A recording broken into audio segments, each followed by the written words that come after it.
मैं क्या बता रहा था? उपदेश नासिक तो हो गया।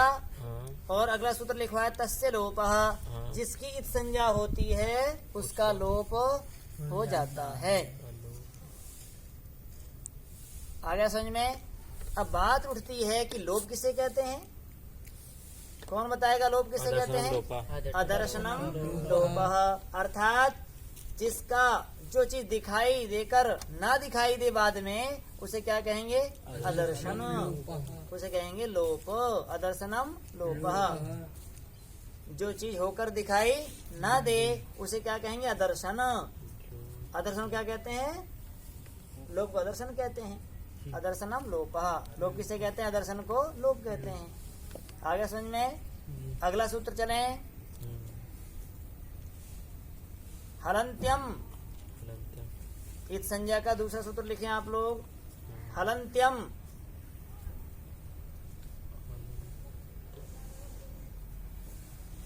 इसकी परिभाषा लिखें। उपदेश में अंतिम हल की इत संज्ञा होती है।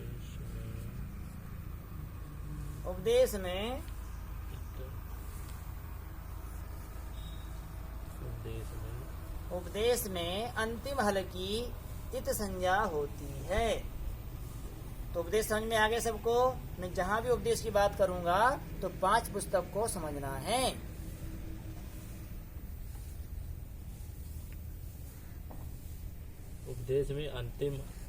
उपदेश में अंतिम हल की इत संज्ञा होती है।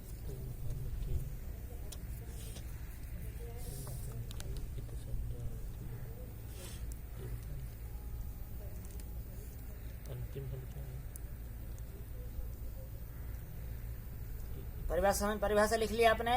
फिर इसको मैं समझाऊंगा आगे आपको कि कहाँ उपदेश में कहाँ अंतिम हल देखना है, कहाँ आदि और अंत क्या होता है वो बताएंगे आपको। अभी तीसरा सूत्र लिखें, जो निषेध सूत्र है कि कहाँ कहाँ अंतिम हल की संज्ञा होती, कहाँ नहीं होती है। वो सूत्र क्या बताया पाणिनि जी ने? न विभक्तौ तुष्माः। लिखो सूत्र।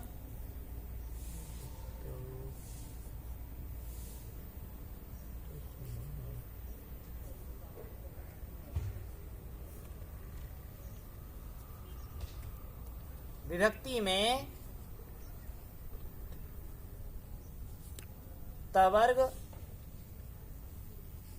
में तवर्ग, सकार मकार, सकार और मकार आ जाए तो तवर्ग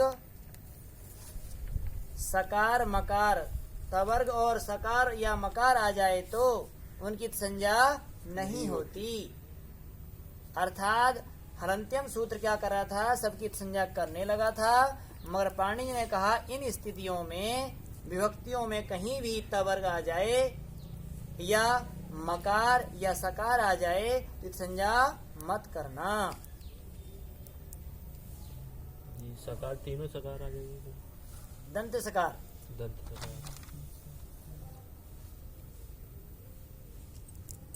अगला सूत्र लिखें।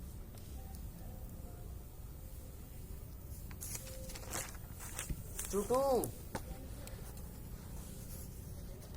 बीच में सूत्र हैं, ये अभी आपके काम के नहीं है।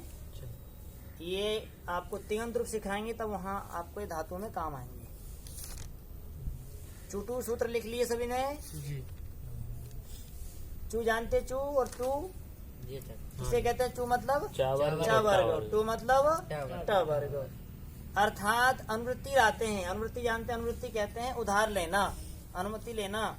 अर्थात जब पूरे सूत्र को अर्थ निकालने के लिए पाणिनि जी की शैली है वो ऊपर से सूत्रों का हिस्सा कुछ लेकर आते हैं पूरा अर्थ करने के लिए। तो यहाँ पर चुटु सूत्र के साथ क्या जोड़ना है? आदि ऊपर से आ रहा है, आदि टुटवा से आदि आ रहा है और श प्रत्यय सूत्र से प्रत्यय आ रहा है। अर्थात अर्थ क्या निकलेगा?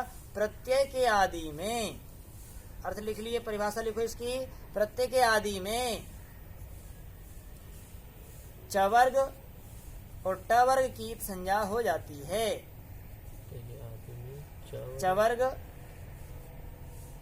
और टवर्ग की संज्ञा हो जाती है। अर्थात प्रत्यय के आदि में जैसे आपको प्रत्यय देखते हैं, टा है, गे है, जस है, गी है, ये सब प्रत्यय हैं। अर्थात आदि मतलब प्रारंभ में, प्रत्यय के आदि में च वर्ग और ट वर्ग आ जाए तो उनकी संज्ञा हो जाती है। सभी ने लिख लिया?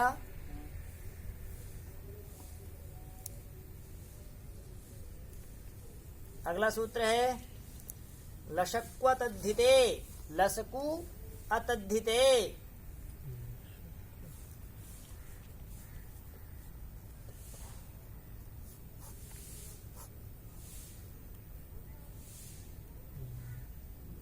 प्रत्यय के आदि में लकार, लकार बोले तो ल, क्योंकि हमारी शास्त्रीय भाषा में वर्ण के आगे कार जोड़ देते हैं। वर्णाद कारः, कोई वर्ण बोलना हो, जैसे अ बोलना हो तो आकार कह देते हैं, ई बोलना तो इकार कह देते हैं, उ बोलना उकार कह देते हैं, का बोलना तो ककार कह देते हैं। इसी प्रकार ल बोलना तो क्या बोलते हैं, लकार बोल देते हैं।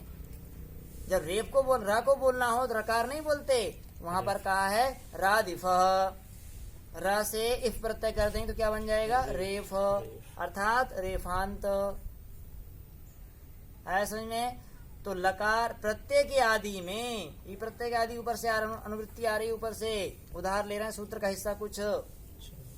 प्रत्यय के आदि में लकार, शकार, तालब शकार है यहाँ पर सूत्र में, इसलिए कहा ना बहुत अर्थ बदल जाता है। शकार की जगह तालब शकार जगह आपने दंत सकार कर दिया तो अर्थ बदल जाता है।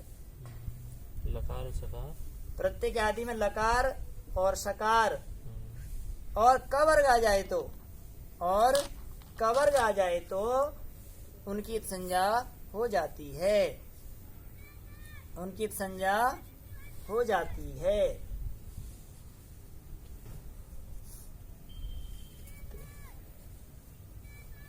उनकी संज्ञा हो जाती है। तद्धित को छोड़कर अतद्धित कह रहा है, तद्धित प्रत्यय आएंगे तो तद्धित प्रत्ययों को छोड़कर अतद्धित कह रहा है। जो तद्धित नहीं उसे क्या कहेंगे, अतद्धित, अतद्धित कहेंगे उसे। जो पुरुष नहीं उसे क्या कहेंगे, अपुरुष। इसे कहते हैं नए तत्पुरुष समास हो जाता है। अर्थात तद्धित भिन्न, तद्धित को छोड़कर जो प्रत्यय आएंगे उनमें ये इस संज्ञा हो जाएगी। तद्धित प्रत्यय कौन से हैं, तो आप देखेंगे अष्टाध्यायी खोलकर तो चौथे अध्याय प्रथम पाद का सूत्र तद्धिता, यहाँ से लेकर चौथा अध्याय और पंचम अध्याय समाप्ति पर्यंत सारे तद्धित प्रत्यय होते हैं। 5वें अध्याय तक जी? हाँ, पंचम अध्याय की समाप्ति पर्यंत सब तद्धित प्रत्यय होते हैं जी। इनको छोड़कर, अर्थात वही प्रत्यय हैं, उनको वहां यदि च वर्ग आ जाए, लकार आ जाए, शकार आ जाए, क वर्ग आ जाए तो उनकी संज्ञा मत करना। केवल ये उनकी करेगा जो इनसे भिन्न प्रत्यय आएंगे, उनकी करेगा। पांचों उपदेश में कहीं भी। ठीक समझ में आया? हाँ जी। ये आपने सूत्र लिखित संज्ञा के सारे समझ में आए। अब ये सारा निचोड़ इस संज्ञा क्यों रख रहे हैं, अलग अलग सबका विभाजन करके बता दिया है। ये स्थिति होगी तो ये सूत्र लगेगा, ये स्थिति होगी तो ये सूत्र लगेगा, आदि होंगे तो ये लगेगा, अंतिम होंगे तो ये लगेगा। अर्थात सबका पाणिनि जी ने स्पष्ट रूप से हमें सूत्र के माध्यम से बता दिया है। जी। जिसकी संज्ञा हो जाती है अंत में क्या कह देते हैं, उसका लोप हो जाता है, तस्य लोपः। तो आपने आज इस संज्ञा के बारे में जाना, समझा। अब हम कल आपको इसकी संज्ञा किस प्रकार से होती है एक सूत्र को घटा के दिखाएंगे उदाहरण के सहित, कि इसका इस सूत्र से इस संज्ञा हो रही है, इस सूत्र का लोप हो रहा है। तो आज का पाठ इतना ही रखते हैं, इतना आप समझें, मेहनत करें, पुरुषार्थ करेंगे तो अवश्य आपको सारी बात समझ में आ जाएगी। जब आपको समझ में आएगा तो आपको आनंद आएगा पढ़ने व्याकरण